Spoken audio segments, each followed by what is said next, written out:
Hello and welcome to Nice and Blunt. My name is Adam Riancho, and today is Friday, June 28th, 5 p.m. Pacific Standard Time, and it's time for another mock draft.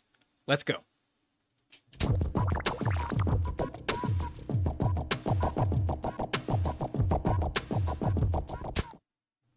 Here we are, as always, on UnderdogFantasy.com. Perfect place to make some practice, to do some practice. And we're going to hop into a mini Schnauzer number 3 today.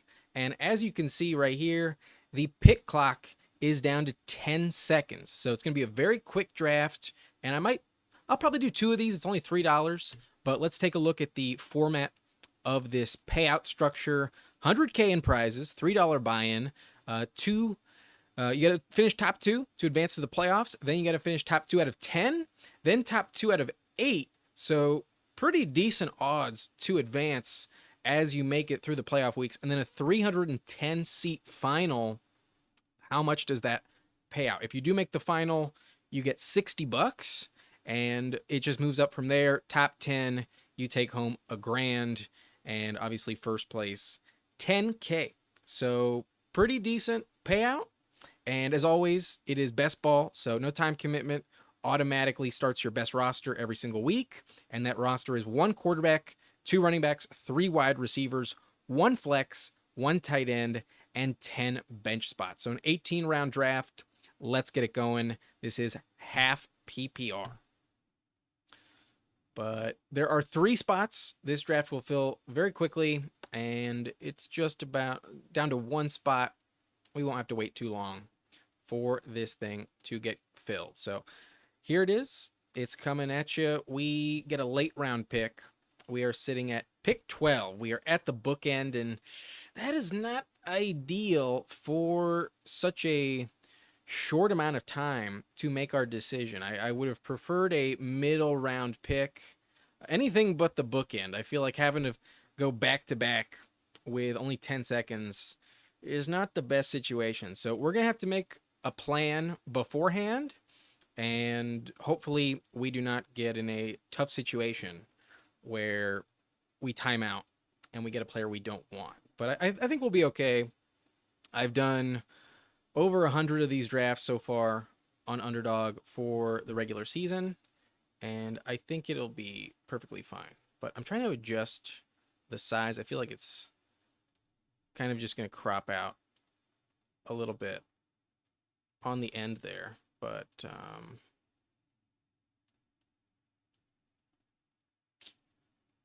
can I get this set up how I want it in time?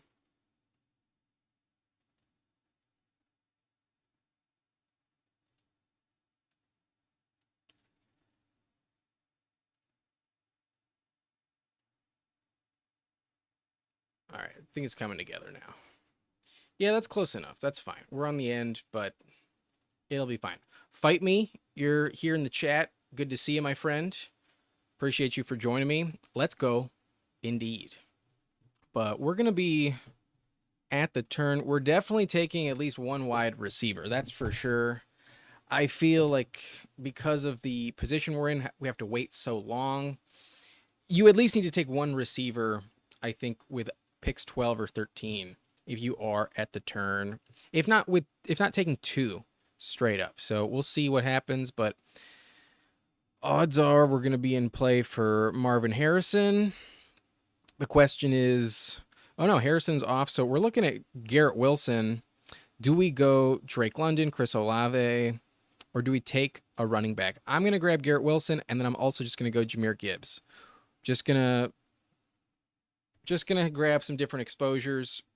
I did do one of these leagues earlier today, a draft in this tournament, and I got Garrett Wilson at pick 11, and I took Jonathan Taylor at pick 14. So I think you can go either way with Gibbs or Taylor.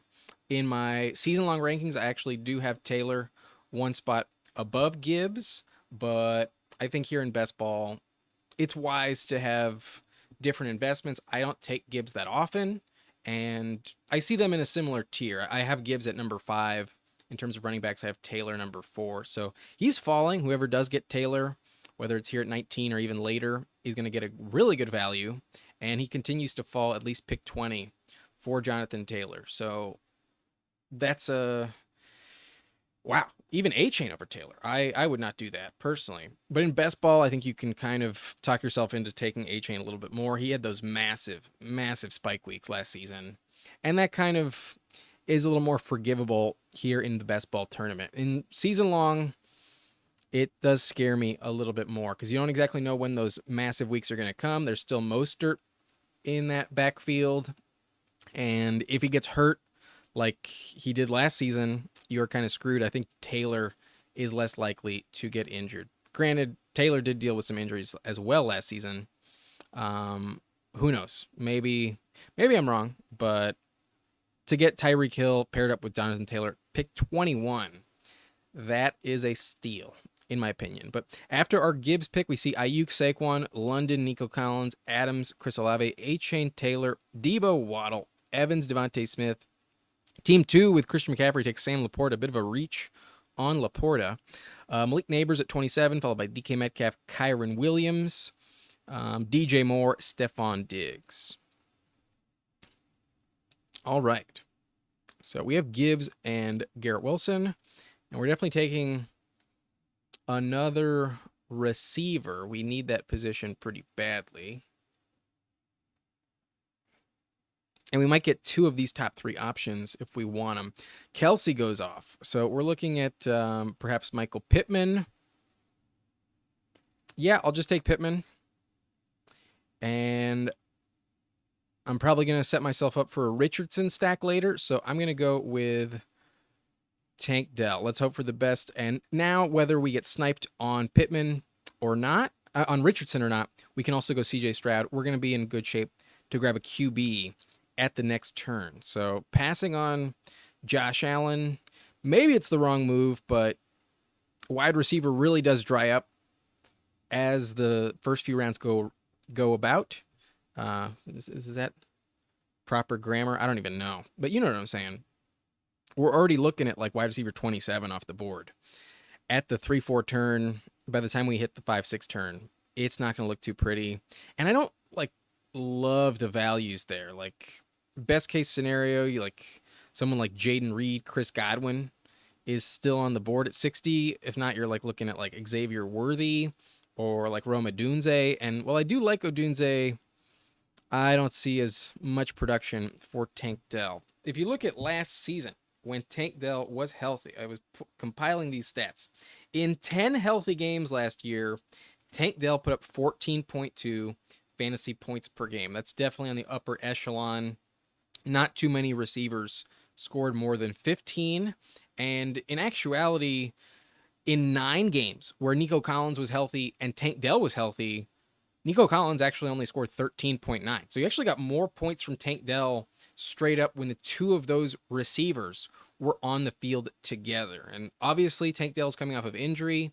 We don't know if that's going to slow him down. Stephon Diggs added to the equation makes things a little bit more questionable, but you can legitimately talk yourself into Tank Dell being the most valuable Texans receiver straight up, and he is going the latest of all 3. So from a fantasy standpoint, he's probably the best value of the 3, and we also are going to have double options in terms of stacking QB at pick 60, 61. So I'm comfortable with that pick.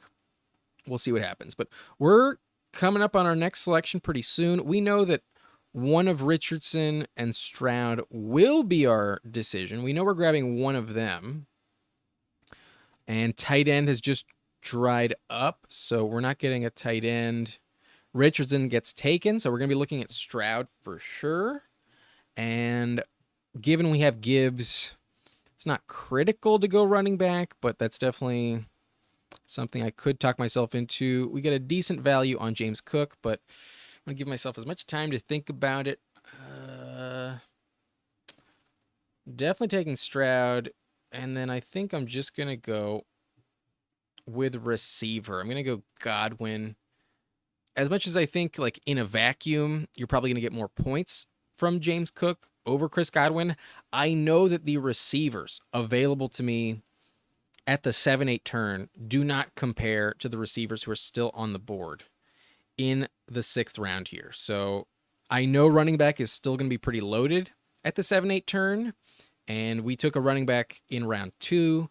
So I just don't want to get boxed out of the position. I know I need to hit wide receiver early and often, and that is my decision to take Chris Godwin. Last year, he was not very productive, only had 3 total touchdowns, but this year he's going to be moving back into the slot, where historically he's been way more productive than out wide. And you never know, Mike Evans is another year older. Maybe he misses some time, or maybe just those touchdowns regress back to normal. The touchdown disparity between Mike Evans and Chris Godwin was insane last year. However, the target volume was not that different. Like, Godwin, how many targets did he have? Let's be specific. Let's actually, I don't want to lose track, so I need to know when I'm back on the clock. But last year, we got to scroll down to Chris Godwin had 130 targets in 17 games. Meanwhile, Mike Evans, I don't feel like he had much more. 136. You're telling me 6 targets were the difference between Mike Evans and Chris Godwin? Evans was super productive, 1,255 yards, 13 touchdowns, and 79 catches. Meanwhile, Godwin, 1,024 yards on 83 receptions. So pretty sure that's more catches for, that was more catches for Godwin. The floor is super safe. And if you're telling me the touchdowns even out, where Godwin scores, let's see, the midpoint of that would be 8 apiece. Godwin's probably a pretty good value here as like wide receiver, like almost like wide receiver 40 off the board. There's a chance that Evans does not pay off at his 2-3 turn value. So I don't take Godwin like a ton, but I'm fine sprinkling him in a decent amount. And there is a scenario that you can talk yourself into where Godwin is actually the more valuable straight up receiver in Tampa Bay. It also opens us up for Baker Mayfield later on, but we will see. Going to be hard to replicate a tight end like Ferguson later on, so I'm going to grab Ferguson, and with a recent contract in his favor, going to produce the most points in this backfield. I'm going to go Ramondre Stevenson, highest player at ADP. Kind of a non-attractive pick. Like, if anything's not really going to make you super excited, it's investing in a Patriots offensive weapon. But that contract definitely makes you more excited. And the offensive coordinator, forgive me, I don't know the name of his name right off the top of my head. I'd have to Google it. But I know exactly where he's coming from. He's coming from the Cleveland Browns offense, which is a system that heavily favors the running back. And that position is very important in the overall scheme of the offense. So I think they'll tread water at least with Jacoby Brissett. I don't think they're going to win many games. I have them slated for 2 wins next season, and Drake May is definitely more of a project than a sure thing in his rookie season.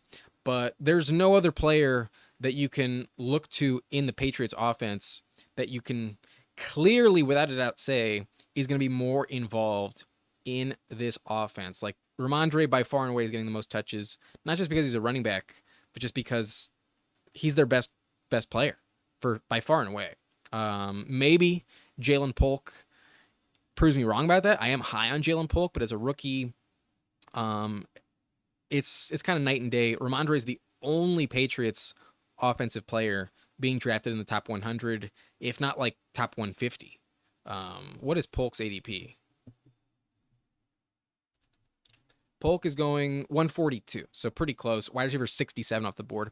I do like Polk's value, but Ramondre is by far the safer bet. I mean, he's going round 8. That's kind of obvious to say. But we're going to be coming back around soon. And I do like me some Josh Palmer around here as our wide receiver 5. I think that's a very safe investment. We'll see if he's still on the board. We have 5 picks before we have to take a player. But odds are we do get sniped on him. Yep, there he goes.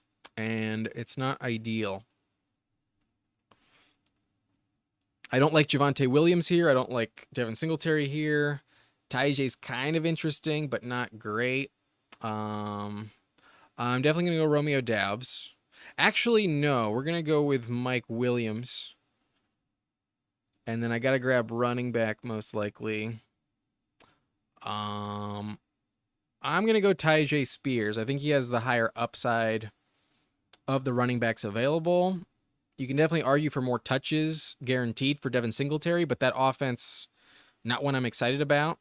And I do think the Titans are a little bit more interesting in terms of upside. I think Tyjae with an early bye could overtake Pollard by the time we hit, like week 8, if not earlier. They have a week 5 bye.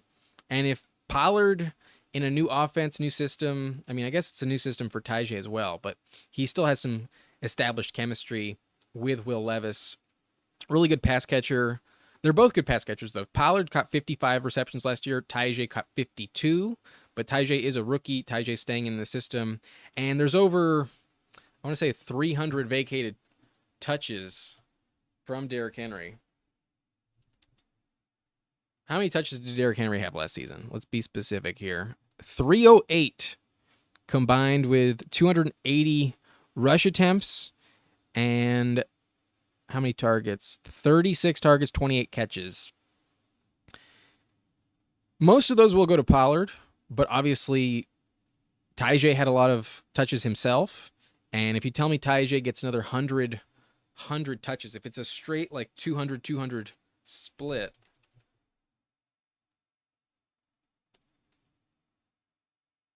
that wouldn't shock me. But Tyjae combined had 170 opportunities, 152 touches. That's at least going to be 200, if not 250. 250 apiece wouldn't shock me. And I also think Tyjae is the more explosive player. Pollard was not that exciting last season. Really inefficient on the goal line. I have more excitement about Tyjae than Pollard straight up, personally. I think they should be going back-to-back, so I'm taking much more Spears than Pollard, given he's going a full round later in drafts here. But we're coming back around on the clock, and we're setting ourselves up for an Aaron Rodgers stack. But we might go Dalton Schultz, given we have C.J. Stroud. We are next on the clock, so I'll probably do that just to double tap tight end. I won't have to worry about it for too much longer. That's definitely who I'm taking, but not going to grab Tua, not going to grab Herbert. I'm going to go with a running back. I'm going to grab Charbonnet. I think I need running back more so than wide receiver. We waited a little bit long for RB2, and with Spears as the RB3 in a committee, I think I need a little bit of extra confidence in my RB4 here than taking a wide receiver 6. So that's what we do. So far in this draft, we go Garrett Wilson, Jahmyr Gibbs at the 1-2 turn. Then Michael Pittman, Tank Dell in rounds 3-4, followed by C.J. Stroud to pair up with Tank Dell. And then we grab Chris Godwin in round 6. We grab Jake Ferguson, followed by Ramondre Stevenson, Mike Williams, Tyjae Spears, now Dalton Schultz, Zach Charbonnet. And we're at least done at the tight end position. I feel pretty confident in these 2 tight ends. I don't need another one. So we might be looking at 3 QBs. If Aaron Rodgers is our QB2, probably going to take a third. And it's possible that we double up on Rodgers and Baker in the next round. But running back, wide receiver, definitely not a position I want to ignore for too long. We spoke about Jalen Polk. I would be shocked if he fell to us, though. Yeah, there he goes immediately as I put him in the queue. But would be interested in Kimani Vidal. Corley aligns with our Jets investment, so maybe Kimani Vidal. Corley, another rookie. Malachi is really interesting. If Mike Williams gets hurt or just doesn't pay off, then Corley is probably going to really, really pay off at his ADP. But I've also spoken about Tyler Conklin many times on the channel. We're probably not dying to take a third tight end, but I could maybe consider it if he falls to me in the following turn. But I think Aaron Rodgers is absolutely going to be our next pick.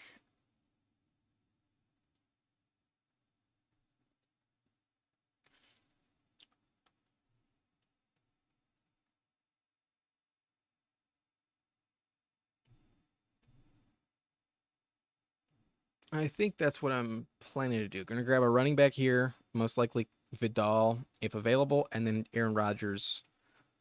So we have Garrett Wilson, Mike Williams double stacked with Rodgers. But we'll see what happens right here. I do get sniped on Vidal, obviously. So that's a bummer. Not in love with wide receiver here. But in terms of running backs, we don't know what to expect with. I think Jalen Wright does have some massive, massive upside. I'm going to go with Jalen Wright. As we were talking about earlier in this video, if Achane goes down with injury, no one would be surprised. He was really banged up last season. And Mostert at age 32 might get hurt as well. Meanwhile, Jalen Wright is actually the heaviest running back of the three. He is the bulkiest running back that they have. So possible that he on the goal line if they're a little worried about Mostert and Achane holding up over the course of a 17-game season. But if one of those players were to go down, very high upside for... Oh, did we freeze? I feel like I just froze.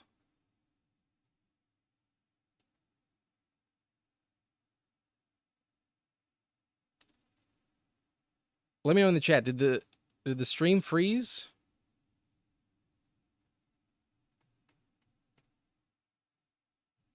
Hope it didn't. Hope it's okay.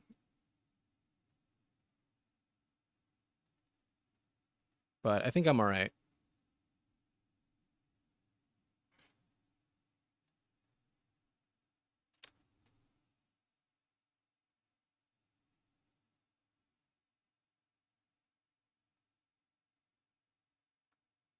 I think we're all right. There may be some technical difficulties. Let me know in the chat. No one seems to have said anything just yet. But I am getting a message that the stream health is kind of going up and down a little bit. Hopefully it's all fine for you guys on your end. But I'm just going to keep powering through and hope for the best. Corley gets taken, so we'll probably go Conklin. Conklin gets taken. Damn it.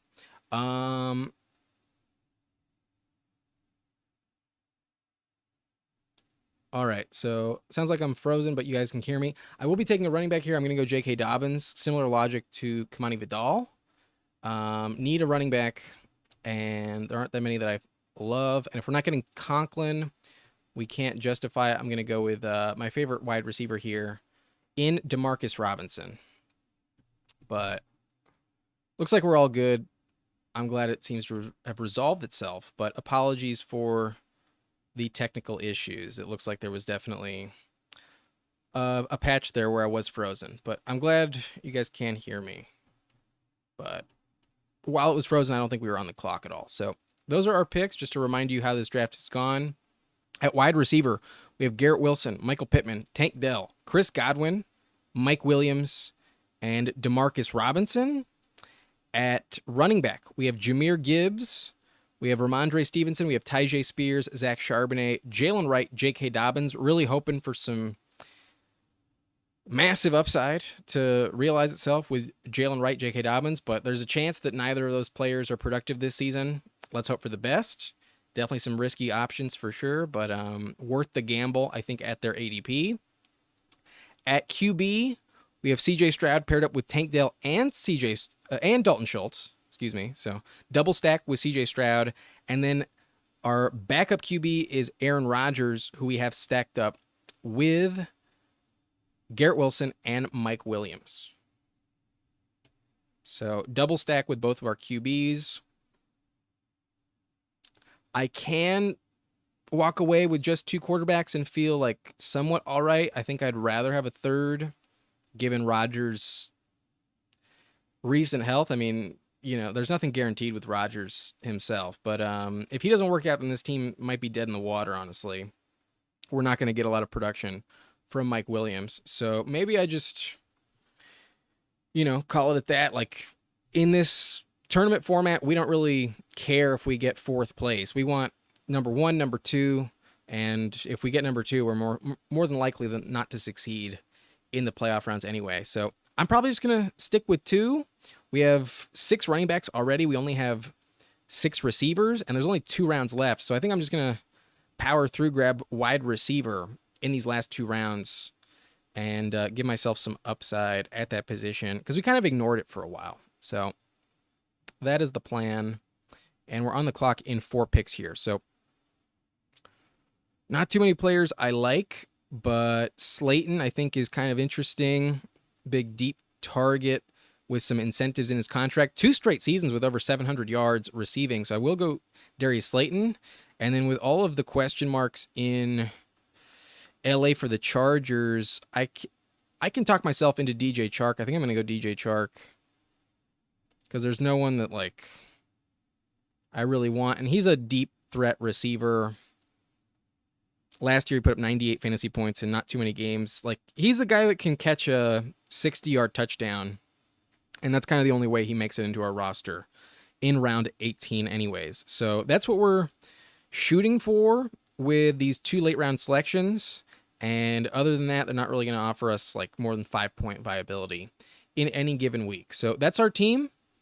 And given how far into this draft, we're not even a half hour into this live stream. I'm going to do a second draft. This is a 10-second clock. Can definitely justify it. So just to remind you of our squad, here it is. I went over it recently. We have a 2-6-8-2 build. CJ Stroud, Aaron Rodgers are our QBs. Jameer Gibbs, Ramondre, Tyjae, Charbonnet, Jalen Wright, J.K. Dobbins are our running backs. Wide receiver, Garrett Wilson, Michael Pittman, Tank Dell, Chris Godwin, Mike Williams, Demarcus Robinson, Darius Slayton, DJ Chark, and then Jake Ferguson, Dalton Schultz, our tight end position. So that's it for this draft. Let's do a second one. Let's fire it up. This one went by super quick, and these are only $3 a pop. So maybe you guys want to join me. There is a little bit of a delay. I want to say just under 10 seconds. So if you want to join me, you can use code Nice and Blunt on sign up, and you'll get your first deposit matched 50% up to $250. But if you're already on Underdog, then hit the button right now, and I will join you in 3, 2, 1. Let's go. 3 spots left. 3 spots. Looks like RM Covers may be in this draft. Hopefully we're in the same pairing, my friend. But this room is full. Let's see what happens. And hopefully we get a much better pick than number 12. But I get 11. Great. I've done 3 drafts in this tournament so far, and 2 of them have been at pick 11, and then the last one we just did was pick 12. So great. Not going to be a super different team, but we're going to try and mix it up here. It is better than 12. A little bit better than 12, Jonathan. Indeed it is. But hopefully we don't get the same players, because now I already have 2 teams with Garrett Wilson in this tournament. That's not ideal, but I'm going to write down my roster for my records. I like to have a little bit different exposure when I'm drafting this in the same tournament. Not every team I want to be the same, but hopefully we're not looking at Garrett Wilson again at pick 11. That'd be a little disappointing. I may just reach on Marvin Harrison if that's going to happen.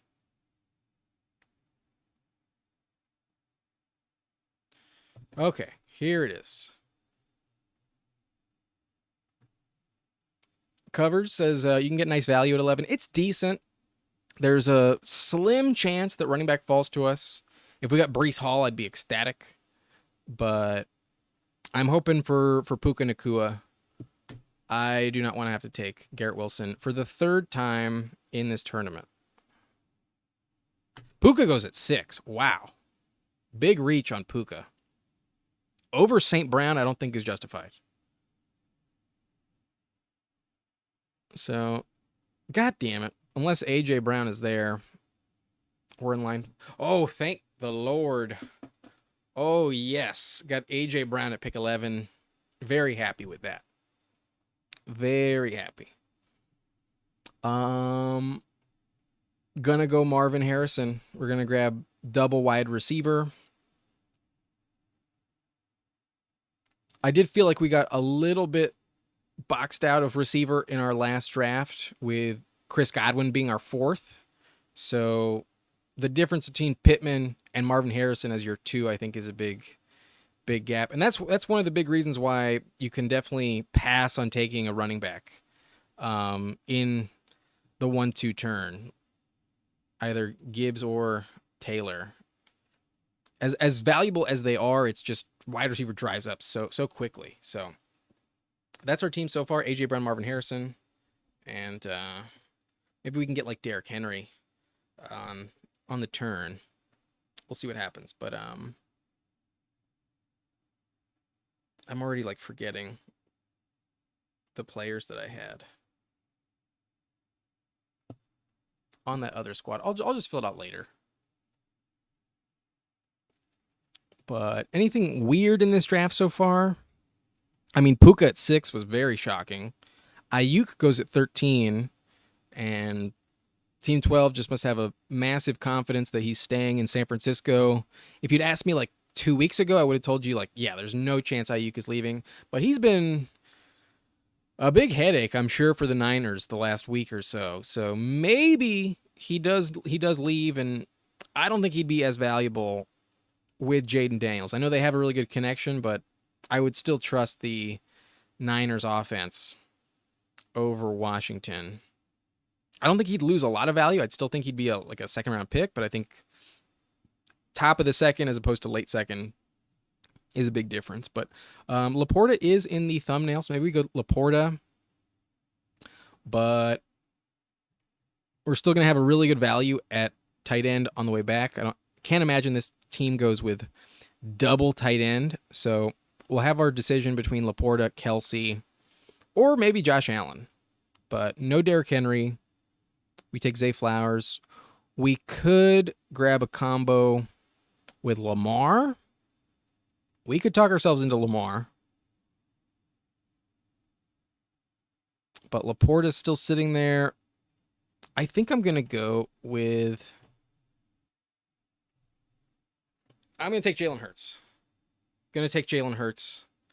I think him and Allen are in the same tier, and we do have A.J. Brown. So we get the stack down to the wire, but using the Q helps us out. We take Jalen Hurts as our elite quarterback, paired up with A.J. Brown.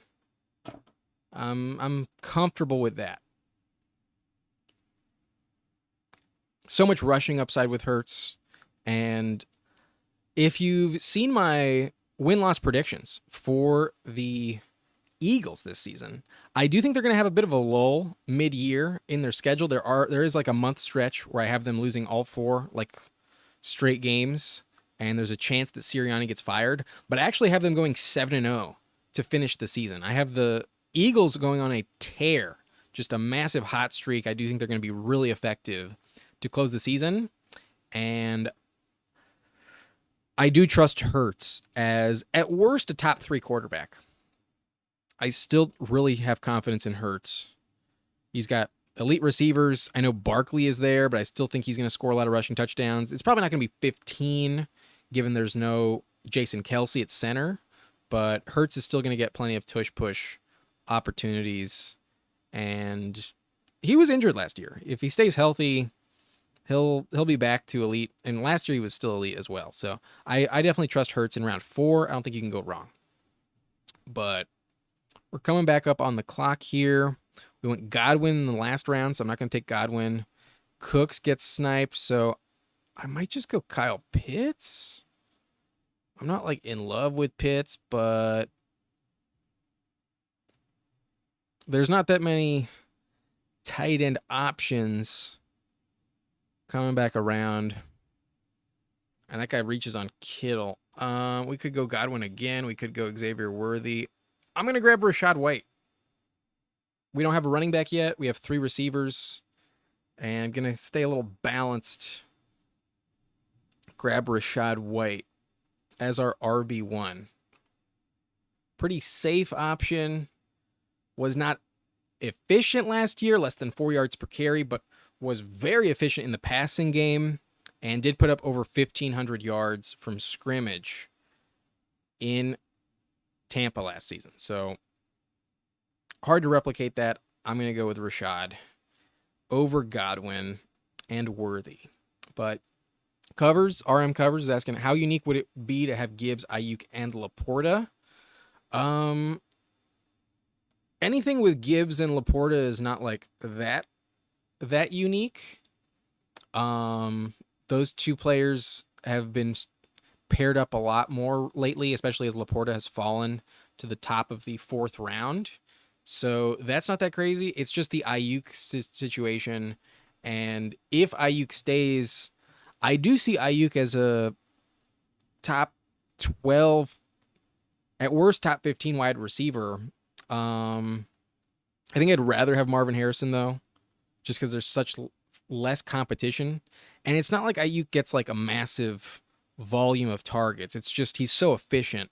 Ayuk is the only thing that makes that unique. Gibbs, Laporta, very common combination. So, it's a little bit more unique, but not like... It's not like you're going to be the only person in the entire tournament with that. That's probably going to happen a decent amount.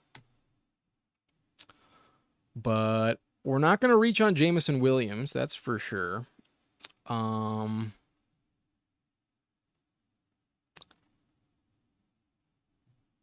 I trust Zamir White a little bit more than Jonathan Brooks. And as our RB2... Oh, damn, maybe I should have gone Sutton. That was more so who I wanted here. I'm going to take Curtis Samuel. Fuck it. Gonna grab Curtis Samuel. I'm starting to be a pretty solid believer in Curtis Samuel. I think him and Sutton still offer pretty good value in the 8th. And I already have 2 running backs, so I'm not gonna feel boxed into that position. I still think there's good value at the next turn, as well as the 11-12 turn. So receiver is a little more critical. I should have probably gone Kyler Murray, but I already had Hurts. And I don't think we need 2 elite quarterbacks on this team. Like, the beauty of taking Hurts or Allen at the top is that you really only need 1 more, and you can wait a long time to draft them. They're going to be super consistent, very viable, and you're not going to need another quarterback in their place that often in your lineup. So, yeah, that's what we do. It's a little bit early, but at this point, the receivers have been pushed up so much. Samuel is being taken in round 8, and I'm fine reaching on him just a little bit. But if you're watching and you have not done so already, subscribe to the channel if you're enjoying this video. And also, if you're enjoying, hit that like button as well. It helps me out in the algorithm a lot. And, support the channel, everybody. Appreciate your likes, subscribes. And if you don't want to miss out on any of these live streams, hit that ring the bell. Get the notifications sent to you every time I go live. And every time I post a new video, whenever there's new content, you'll get notifications sent to you so you don't miss out. But subscribe if you've not done so already. Please and thank you. But, okay. Team at 12, similar build as us, but we're going to be in good shape for receiver. And we do not get sniped on Palmer this time. I think Palmer is by far the safest option of these receivers. Not in love with Shakir. We already have Samuel. I don't need another Buffalo receiver, especially if I don't have Allen. And Shakir kind of scares me a little bit, honestly. But we're looking at Singletary, Tajay in terms of running backs. Maybe I go Goddard, actually. We already have a team with Tajay. And yeah, I'm starting to like the like double tight end builds because the ones that you can get in the first 12 rounds, like all the way through Fryermuth, I feel very safe with them. I feel like there's some pretty guaranteed production. And while I have spoken highly of Fryermuth as more valuable than Goddard straight up, I think the two of them are kind of similar. When we do have Jalen Hurts and AJ Brown, I think it is a decent option to just grab that stack. We have Kyle Pitts, a player that I'm not like completely secure with, but now I'm done with tight end. I've got two, and I'm definitely one of the more competitive tight end teams in this draft. There's also another team. There's two other teams who have two tight ends, and Dalton Kincaid, Jake Ferguson at pick 3, as well as Evan Ingram, Brock Bowers in terms of pick 6. So now there's a big run on the position, and it could open us up for some big values later on. And given that we have Jalen Hurts, I can absolutely justify Goddard. Tajay falls considerably in this draft, down to pick 119. If I didn't take him in the earlier draft in this live stream, if I didn't just take him in this tournament, I probably would have gone Tajay. But we get sniped on Devin Singletary, and our running backs are Rachaad White, Zamir White, double white combo. I am wearing a white shirt, but I'm definitely going to need to hammer that position quite a bit moving forward. But so far we have an elite QB, 2 safe, stable running backs. I do have Zamir ranked inside my top 20. We got 5 receivers, 3 with tremendous upside, as well as Samuel with some potential. Josh Palmer, very safe option. I feel pretty good, but running back is definitely a little shaky. And I'm probably looking at a guy like Zeke. Damn it, we get sniped on Zeke. Shit. Didn't want that to happen. Yeah, I'll just take Charbonnet. Charbonnet has more league-winning value. Hopefully we don't get sniped here. But I'm going to be looking at Kendre Miller. I don't have any Lions, so I'm not going to go with Jared Goff. But we've ignored running back for a while. And Kendre Miller has arguably the same upside as Charbonnet. Similar role. Not the pass-catching role, but for sure the potential of that contingent top 10 upside if anything were to happen to Kamara. And Kamara is 29 years old after all. There's probably more likelihood that Kamara gets hurt, misses time, than Kenneth Walker does. So as much as I like Charbonnet, I think he's much more talented than Kendre. I think Miller would probably have been drafted round 2, if not like right behind Trey Benson in this year's draft. And, you know, it's kind of a similar spot as Benson compared to James Conner. So let's grab Kendre. I have not been taking him too much, but yeah, both of these picks are kind of contingent on some other guys going down. But I don't hate it. Definitely don't hate it. Our receiver position is pretty safe. Running back was definitely the shakiest in this spot here. So yeah, I'm happy I grabbed 2 there, knowing that Chandler's already gone. We're seeing Jalen Wright come off the board. Running back dries up quickly. Would love me some Jalen Polk. Starting to hear some good reviews about Jalen Polk in camp for the Patriots, and I was really high on Jalen Polk coming into the draft. So he's a guy I really like. There he goes off the board, though. We have Kyle Pitts, so maybe we could go Kirk Cousins.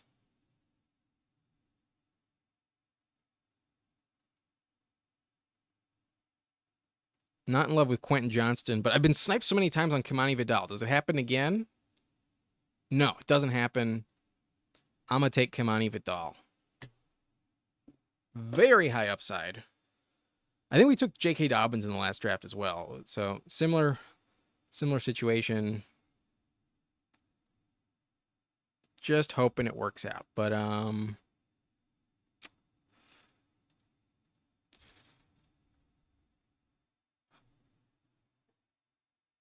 okay, there we go. We get Chuba. Yeah, we get Chuba. We have a lot of hope at running back on players that are probably not going to be like super productive in the first month of the season. Like if Charbonnet hits for us, it's going to be back half of the year. Obviously, Walker should be healthy for the first 8 games. Same goes with Kamara. If we get value out of Charbonnet and Kendry, it's much more likely to be later in the season. Vidal, who knows? Maybe he's the starter week 1, but also kind of scary. Chuba, I at least know I'm getting somewhat decent flex value. I'm going to expect to rank Chuba top 30, if not top 25, in the month of September as they ease Jonathan Brooks into the lineup. The rookie coming off a torn ACL last November. You know, can't imagine he gets a full workload right away. But rest of the draft, we still need receiver. I believe we have 4 picks left. Yeah, we still have 4 picks. We have 5 receivers. I need 3 more receivers and a backup quarterback. We have 6 running backs already. I think I'm done at running back. I'm done at tight end. And I'm feeling good. I kind of like this team. We have we have Jalen Hurts as our QB, stacked up with AJ Brown and Dallas Goedert. At running back, we have Rachaad White, Zamir White, Charbonnet, Kendry Miller, Kimani Vidal, Chuba Hubbard. Receiver, we have A.J. Brown, Marvin Harrison, Zay Flowers, Curtis Samuel, and Joshua Palmer. Tight end, Pitts and Goddard. Jonathan says Troy Franklin is a great dart throw. I am worried about him, my friend. Decent upside. He does get taken already, so not in line for him. But there's definitely some upside because of his connection pre-existing with Bo Nix. But I worry about him a little bit. I'm going to go Michael Wilson. We also have Marvin Harrison, so some contingent value. If Harrison does not score in any given game, maybe that touchdown goes to Michael Wilson instead. And I do kind of like grabbing teammates with upside like that. But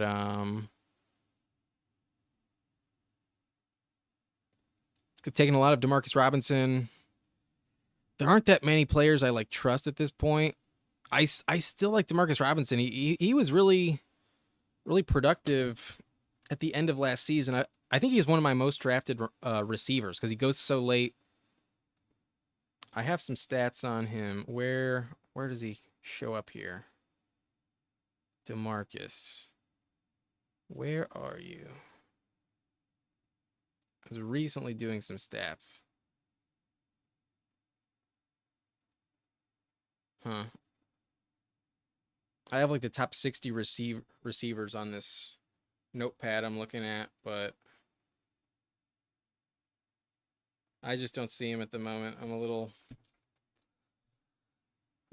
hard to find him, but it's fine. We need a quarterback and a wide receiver these last 2 rounds, and some stacks we are potentially lined up with don't really exist.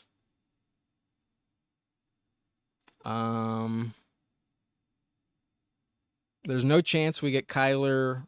There's no chance we get Lamar, Allen, or Herbert at this point. Stafford's already off the board, so whoever we take at QB is kind of irrelevant for stacking purposes.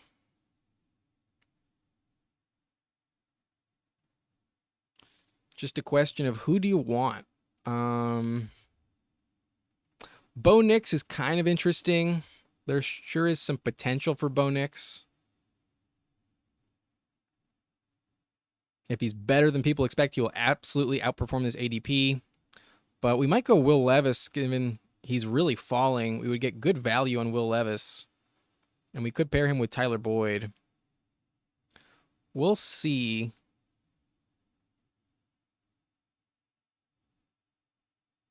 But this is the only team I'm worried about with one quarterback. We'll see if they snipe us. They don't. So it would appear Will Levis, Tyler Boyd is the way we're going to go here. We get Will Levis at a big discount. 26 picks past ADP. And obviously he has the same bye week as Jalen Hurts. Of course he does. Of course he does. Bummer. Not the end of the world, but definitely not ideal. A mistake I can forgive myself with in this 10-second pick format. So that's the team. 2 QBs, Jalen Hurts, Will Levis. We will be getting a 0 in week 5. Not happy about it, but it is what it is. At running back, we got Rachaad White, Zamir White, Zach Charbonnet, Kendre Miller, Kimani Vidal, and Chuba Hubbard. And we're really hoping that these 3 dart throws on Charbonnet, Miller, and Vidal pay off. I do see a weekly role for Charbonnet. Definitely more of a role for Kendre this season. But we're really just hoping that the running backs above them go down. And that's kind of the only way it pays off. Maybe Vidal is the workhorse in the Chargers backfield. I really think you should be trying to get at least one running back in the Chargers backfield in most of your drafts this season. Whether it's Gus, whether it's Dobbins, whether it's Vidal. I think Vidal is probably the best one to target given his middle range of the 3. It's still super late, pick 155 ADP. Vidal is very interesting, very valuable. But that offensive line is just so good, and you know they're going to be running the ball like crazy. You know that's exactly what the Greg Roman, Jim Harbaugh offense wants to do. So I think that's definitely a strategy I want to be employing, targeting at least one Chargers running back. I am a Chargers fan, but still, like, there's so many weapons in that offense that are undervalued, and especially the running back position. They want that offense to go through the running back. So Vidal is our massive dart throw, and then to kind of compensate for some late season breakouts, we need some early season production. That's where Chuba Hubbard comes in. September is where he offers us the most value. Hopefully somebody takes over by the time we hit October in this backfield of ours. But a wide receiver, we got A.J. Brown, Marvin Harrison, Zay Flowers. Pretty good at the top. Very competitive there. Curtis Samuel, Joshua Palmer. I think 2 mid-round guys that are very safe. Curtis might be the most valuable receiver in Buffalo. And I only think Dalton Kincaid will outperform him. We'll see what Keon Coleman does, but I do think Samuel is actually a safer bet than Keon Coleman, given his experience in Joe Brady's offense, dating back to his days in Carolina with the Panthers. And then Palmer, super safe, the clear wide receiver 2, with potential to be the wide receiver 1 if Ladd McConkey gets off to a slow start. But we also have Michael Wilson, another Arizona Cardinal. We have Demarcus Robinson, one of my favorite late-round flyers at receiver. Really productive in the red zone last year. And then Tyler Boyd is stacked up with Will Levis, familiar with the Callahan offense dating back to the Bengals days. But at tight end, we're pretty competitive. We have Kyle Pitts, Dallas Goedert, and Goddard is stacked up with Jalen Hurts. So that's this team. That's our second one in this draft. So if you enjoyed, hit that like button, subscribe to the channel. And I'm going to try to do another live stream this weekend. Last weekend, I didn't have time for it. Celebrated my mom's birthday, and things got in the way. But I'm going to try and be better about it this time around, either tomorrow or Sunday. Expect another live stream, and then I'll do another one Monday, Wednesday, and Friday next week. But subscribe to the channel, hit that like button, and that's going to be it for me in this video. Hope you all have a good evening. Thank you for watching. My name's Adam Riancho, and enjoy the rest of your evening. Goodbye, y'all. Thank you.